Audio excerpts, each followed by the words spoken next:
Welcome to the Video Outhouse with 3% less splinters.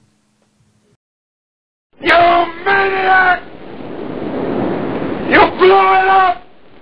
Oh, damn you! Lest we forget the week that was, let's take a quick look back at August 25th, 2010. Hey folks, how you doing? Comic Book Man here. Welcome once again to my Video Outhouse. It's time for Week in Review, and this is the Week in Review for, and I always get the date wrong, August the 25th, 2010. I believe that was last Wednesday. Was it 25th? That was last August Wednesday. 25th. Yeah, August 25th. This, of course, is our look back at the week that was. If you look at Shipshape for this week, which there isn't one for this week. So keep looking. That was part of the news of the week. Because Jeffy, our cameraman and our editor, actually, the only man who does more work than me in getting you the Outhouse every week, he came down bubonic plague last week and nearly died, but not before he took half of Chicago with him. he's all better now. He's all better now, and he's back here, and we're at it once again. And this Week in Review has got firsts and lasts, and we're going to start off with the beginning of The end. this stuff.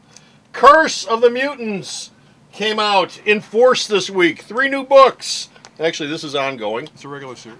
This is one shot, I believe. Yep, one shot. And this is a one shot, but it's all Curse of the Mutants. The vampires are going crazy in the Marvel Universe. Crazy, I tell They're you. attacking the mutant end so far, but later on during the year, they'll be attacking the rest of the Marvel U as well. You betcha they will. And what are they going to do with it when they all get done? Well, they're just going to make more vampires.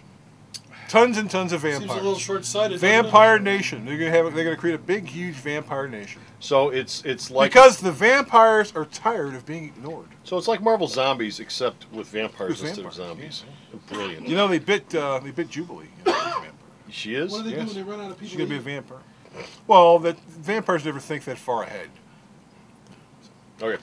Anyway, these books came out this week to a resounding... Thud? No, people picked them up. I mean, if nothing else, people picked up. It was Marvel. People picked them up. But, I mean, people are not going... What's next? People are not... There's not a lot of They're chatter not behind twitching. them. Okay. Also this week from the fine folks at Moonstone, we got Zeroids #1. Now, what is Zeroids? Zeroids was an action figure that was out in circa 1970, and I think they re-released it again in the early 80s, but circa 1970, I had a couple of them. It was after Major Matt Mason, or actually during the time of Major Matt Mason. They weren't related to them, though. I think Ideal put them out. It was 3 different robots who went out and did things. The Moonstone folks, they got a hold of this, and they grafted on sorority girls and space vampires to give you one wonderful thing. Yeah, okay. And that's all we're going to say about that. I don't even remember those damn toys. From Mr. Kirkman, Guarding the Globe came out this week, which is a new super team that he put together, which spins out of Invincible. You've read about this. Yes, it was going to be called Guardians of the Globe, but then Why Marvel not? went, we have a book called Guardians of the Galaxy, and we'll sue the hell out of you if you put up a book that says Guardians of the. And so, Image blinked. Guarding the Globe, which makes no sense whatsoever. Which is just another reason for Mr. Kirkman to come running back to Marvel at some point in the future and work for them. Why don't you just call them the Global Guardians or something? Or Global. No, that's DC. Call the book Global. Global Guardians is DC. Just call the book Global. Well, they'll call it Watchmen. You can call them Watchmen. Who watches the Global Guardians? Who watches the Watchmen? Nobody watches that. Okay. That's some of the highlights of what started this week. What, Ending this did week. it sell? Did it sell? It sold okay. Some of the things that ended this week were this. Spider She's Girl, gone. It's finally wrapped up. Mayday Parker's done. She's done. She's gone. She's not coming back. She is in the ground. She's dead. She's gone. Well, I don't know about in the dead. She's in the ground. She's gone. But this is the last ride for May Parker. Supposedly, you will not see this or the M2 universe anytime soon again from Marvel. In fact, Marvel. Well, no, not the M2 universe, because you got a Thunderstrike limited series coming out in October. Thunderstrike's not part of M2. Thunderstrike is part of M2. Yep. What? He came out of Thor. He came out of Thor, but he hung out with those folks as well. Okay. Whatever. Marvel's answer, by the way, if you talk to him, he said, well, we think Mayday Parker's had a fine career, and the creators are too busy working on other things, and so we're just not going to come back. Also, what finally ended this week was this, Secret Origins of Superman. The last issue finally shipped after being delayed half a dozen times. It was the decade, I believe. It was the basket case of the week more than once for Shipshape. Jeff Johns and Gary Frank. Nice little ending. You've got Superman running through the sewers, which was sort of odd at the beginning of it, but it wraps up pretty much exactly the way you expect. He was meeting Wolverine for coffee. Yes, he's meeting Wolverine for coffee. It wraps up pretty much what you think it would. One thing that didn't wrap up this week, which we thought would be this. A guy gets an arrow right in the forehead, So, but he's okay. he's in an enchanted forest. Yes, he's in the enchanted forest. So and, why would you assume he was going to die in issue 2 anyway? Come on, folks. and when Get you're a in the clue. enchanted forest, you can take an arrow straight through your forehead, and Well, then go all the way in. as long as you get baptized in the cleansing waters of whatever the hell it is. The waters in underneath the tree. Sure Will Forest. Sure or Will whatever. Forest. Show what Forest or whatever. the Star hell Forest. Star Forest. Whatever. You'll be just fine. He's alive.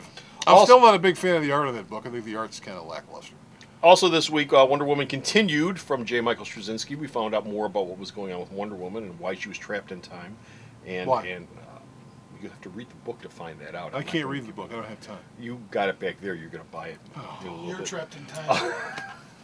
I actually have to read the books now. We also wrapped up Captain America, the newspaper strip ended up this week as well. Also, okay, outside of the comic book world, we had Avatar was released back in theaters in the past week, and it took in how much money, the re-release? It had some extra footage. $4 million. $4 million bucks. What was the extra footage? A sex scene. A sex scene. And I think there was a setup to a fight explaining exactly why we were on their planet and wanted it. Yeah. So I thought they did that in the first. Yeah, No, Plastilanium or No, there was more. Delicious. Unobtainium, wasn't Yeah, it? it was more. It was more Delicious information Alien. about why we really needed unobtainium and stuff like that. Because it's good stuff.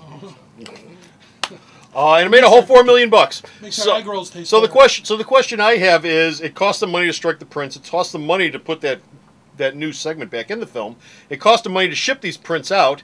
It probably cost them money for whatever advertising they did. Did they break even? Did they lose money? Not that Avatar couldn't afford to lose The a few film's million already bucks. made like It made a about- ton. But It's already made about $500 million, so no, it didn't lose any money at all. Most of the theaters that it was booked in weren't regular theaters; they were in IMAX theaters. And so, if Yeah. you're saying they made $4 million doing just IMAX theaters, it's actually pretty good. Oh, okay.